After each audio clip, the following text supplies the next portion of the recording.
আমাদের পাশের গ্রামে এক মায়ের দুটো সন্তান ছিল। একটা ছেলে একটা মেয়ে। তাদের বাবা ছিল না। তিল তিল করে আল্লাহ তাআলা তাদের বড় করছেন। বাবার আদর স্নেহ কেমন তারা বুঝতো না। গায়ের রক্ত পানি করে লালন করেছেন মা। এই দুটো ভাই বোনে একজন আর একজনের জীবন মরণ ছিলেন অনেক সময়।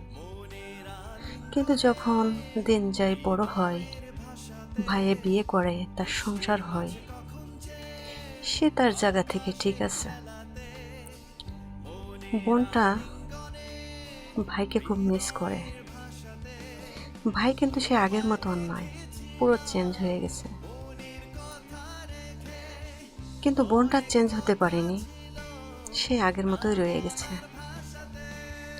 যার কারণে ভাইকে বলতে পারে না, স্মৃতিগুলো কুড়ে কুড়ে খায়। তবু যেন ভাইকে কষ্টের কথা প্রকাশ করে না, চায় না তার সংসারে অশান্তি হোক। সেটা এটাই দোয়া করেন, সে যেন তার ফ্যামিলিকে নিয়ে শান্তিতে জীবনযাপন করুক। আমাদের জীবনে যেটা হচ্ছে সেটা যেন আমরা মেনে নিতে পারি।